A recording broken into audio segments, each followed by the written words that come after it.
I recruited him really hard. I loved him as a high school player, and I watched him in the tapes that I've watched, 4 or 5 tapes, and he doesn't need a whole lot of time to get it off. He works real hard to get shots off, and if he takes 15 threes and hits 11, been a heck of a start to our season.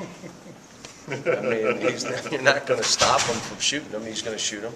And now with Fortson, what happens is you end up having to play a little 4-on-4 because you cannot leave the one kid, and he's really good getting to the rim.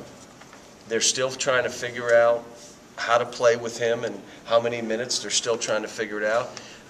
They're freshmen, the power forward. I told Patrick, you got a real challenge on your hand. The big kid inside, the Washington kid, is a you know, everybody knows him. He's been here so long. He's physical. He's strong. And they come off the bench with other guards. I recruited the kid from Detroit, so I know him, the Bryant kid. He's really good. I mean, they'll get this on, and they're going to get on a run of games, and they're going to win. I just hope it's not Saturday, but it could be. Speaking of top 25, of course, one win and you're on top. Your players say they know it's not the end of the journey, but they want it. Is that the right attitude? Yeah, it is, but it's not what we're playing for.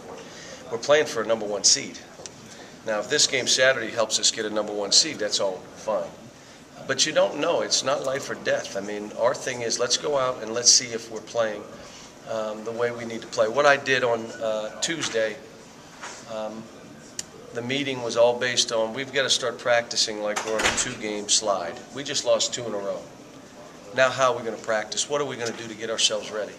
What's your mentality? What's your focus like? We just lost 2. Because if we don't start stepping up and practicing that way, we are going to lose 2 in a row. I talked to them about Purdue. Purdue won 14 games, won the most games to start any season at Purdue. They were partying and having fun. Practice went down, they lose 3 in a row. 3 in a row, and their coach is saying, we don't have the fight, we don't have the aggressiveness, we're not beating them to 50-50 balls.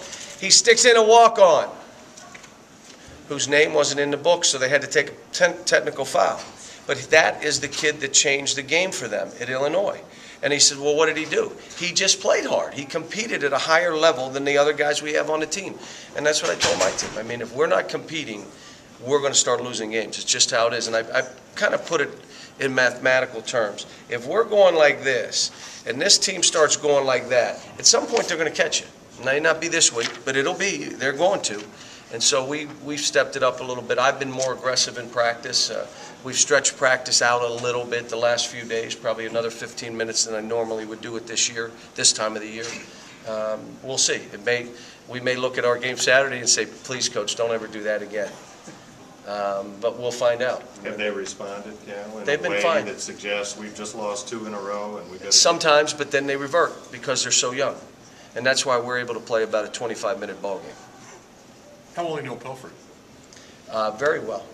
Very well. I was at an event in California, and I've known him for a long time since he played here, and Ray Oliver, and and I couldn't find my golf cover to my golf bag, and we were at an event together, so I saw his, and I just took it and zipped my stuff.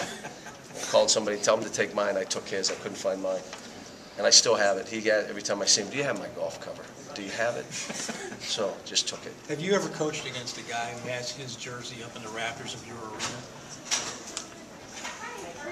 I don't think so. Never thought of it. No, I don't believe so. No, Patino's in this building too. He took an L. Maybe we'll.